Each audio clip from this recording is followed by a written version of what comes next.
Hi everybody, it's Miss Marie.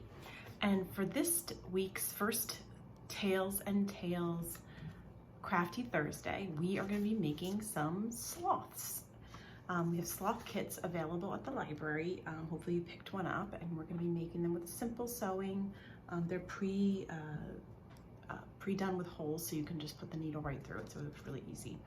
And the reason I picked sloths is because Miss Alyssa and I love sloths. We've done a special story time with them before where we made stuffed pet sloths. They are just really cute. We liked how they move really slowly and they just seem to take their time doing everything. And they're very interesting animals. There's 3-toed and 2-toed sloths. These ones obviously have the 3 on there, but they are all from South America and Central America in the rainforests. They move so slowly because they eat leaves that are not very nutritious. They don't have a lot of vitamins or anything in them. So in order to conserve energy, they move very, very slowly, so they don't have to eat very often. So they're kind of, everybody considers sloths lazy. In fact, the word sloth means lazy, but they're not lazy. They're doing that on purpose to save energy. They move super, super slowly, which also helps protect them from predators because they are not easily spotted by animals that might want to prey on them. So it's really neat. They're really cool animals. If you have a chance to look up some information on them, I think you're going to really find them interesting. But today we're going to make them. So, and by the way, sloths do not make good pets. In fact, they're not pets. They are wild animals and they don't like human interaction. Otherwise, they're pretty gentle. But they don't like people to bother them. Not that I think you're gonna run into a sloth in your backyard or anything, but just so you know, these are not pets. But they're beautiful, sweet animals, and I'd like to make one with you today. So I'm gonna turn the camera down so you can see what's in my kit.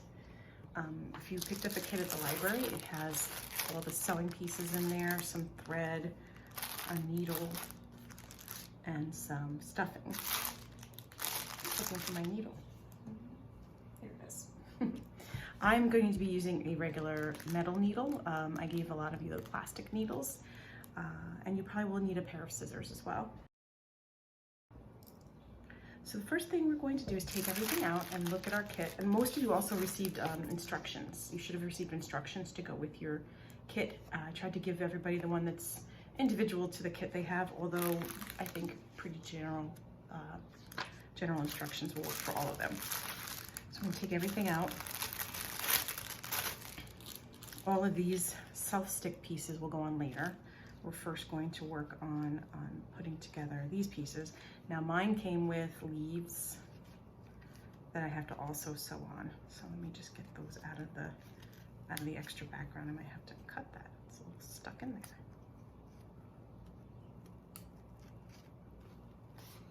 There we go. And then we also have our thread. So I'm going to pull out a nice big long piece of thread and cut it.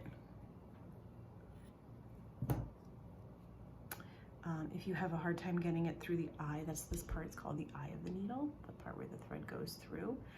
You can wet it. I have a little cup of water here, I'm gonna wet that. And then it should flatten it out and make it easier to get through, or you might have to ask a grown-up for help. So what I'm gonna do is I'm going to tie a little knot, just to keep that needle on, makes it easier. And I'm gonna tie a bigger knot at the end. That will help it from going through the holes. I might even double knot that just to make it really hard to fall through the holes. Okay, so now my particular one, I have to sew on the 2 pieces that go together, the 2 brown pieces, and then I have to sew it onto these leaves as well. So I'm gonna make sure I have that lined up. Let's see. I think it's gonna go this way. Oh, let's see, I'm gonna start. It says to sew it and leave a side open to stuff. So I'm gonna start going, and I'm just gonna go up and down through those pre-marked holes, and the needle goes right through it, so it's nice and easy.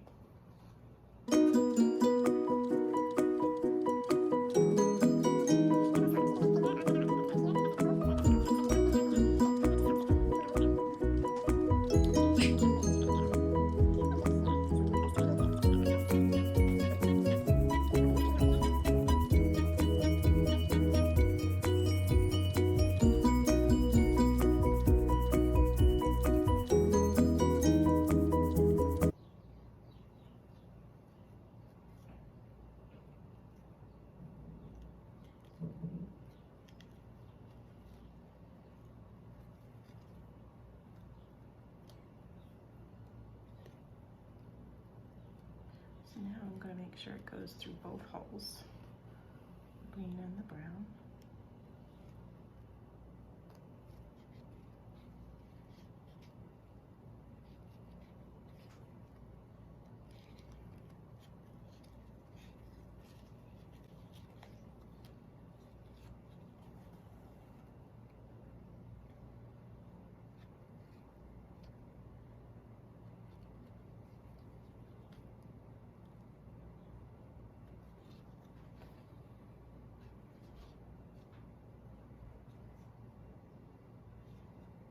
It's looking like I didn't have to go through all of the holes. I just lined up the ones that I needed to, and I got at least 2 on there, so that should be good enough to hold that on there.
You can see I'm going to run out of thread here, so I'm going to go under the thread before it and make a loop.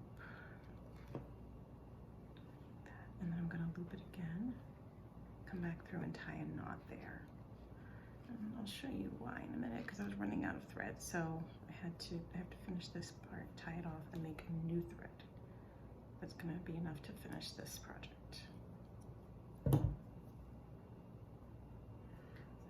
This one off because I've tied a knot on that.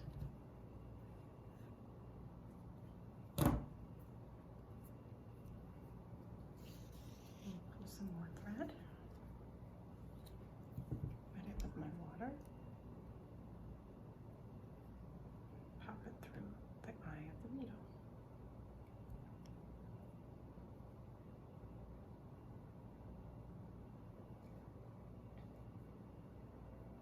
Tie a knot on there again,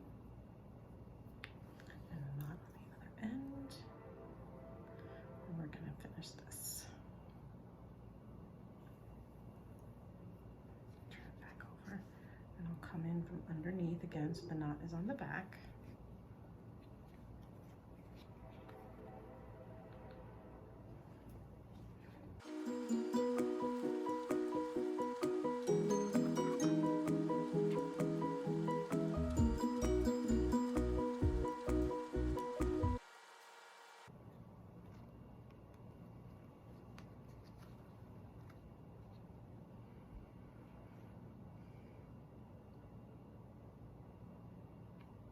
Okay, so you see I've left enough space there to stuff it a little bit.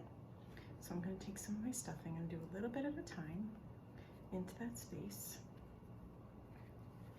And if you need to, you can use a pencil or something to push it down. My hands are long enough that I can do it with my fingers. I'm going to try to get it down into the feet.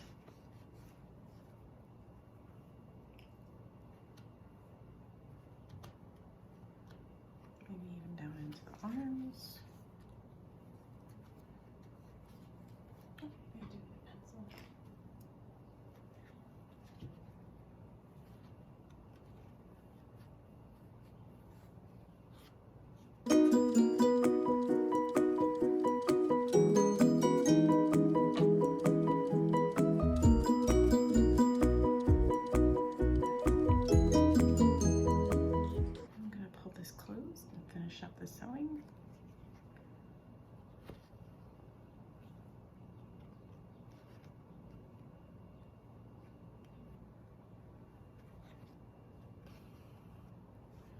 And I'm gonna go and tie that knot on the back again like I did before. Go underneath the loop before it. Do that again. This time go back through the loop. And I've made a knot. And I'm gonna cut it pretty close. And that's it, that's the back. And now I'm done sewing it.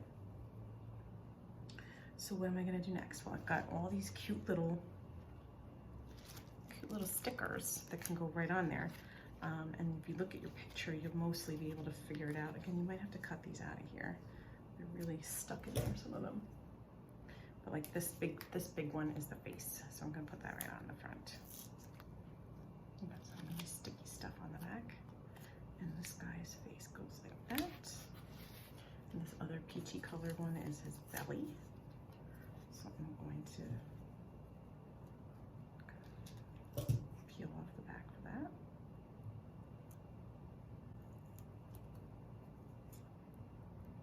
And these backings can be a little tricky, so go slow, because if you start to feel that all the sticky stuff is on the paper, then you need to push it down and try again. Find a spot where you can get the paper separate from the glue without pulling the whole thing off.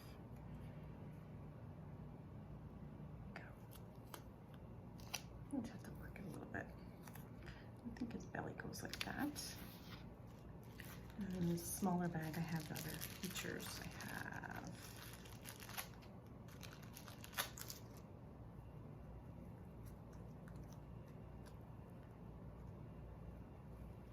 again, you might need your scissors to cut them out.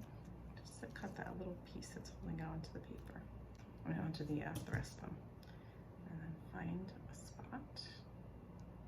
You can peel back the paper. And if you're really having a hard time with this, you could ask a grown-up for help, or you could use regular glue and glue them on and they will dry. It just takes a little longer, that's all. These I'm finding a little tricky. So I'm gonna put a little bit of glue on there.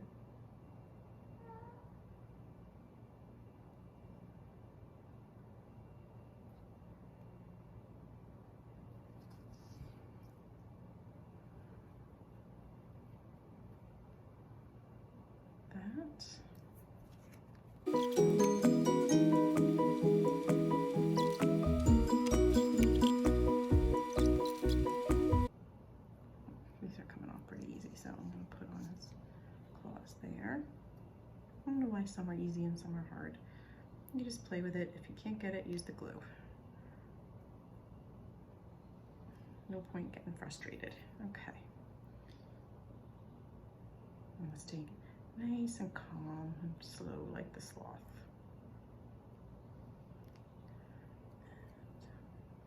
One more claw to go, and I'm all done. That was a really fun, easy project. Just a little hiccup there with the sticky parts, but otherwise super easy, super cute. And now I have my Zen sloth. This guy is sitting in a sort of a meditation pose, staying calm, which is what I need to remember sometimes. So I think all in all, a really fun project, and I hope you enjoy it. Please let me know how this goes, and I'll see you in 2 weeks for another fun Tails and Tales project. Bye.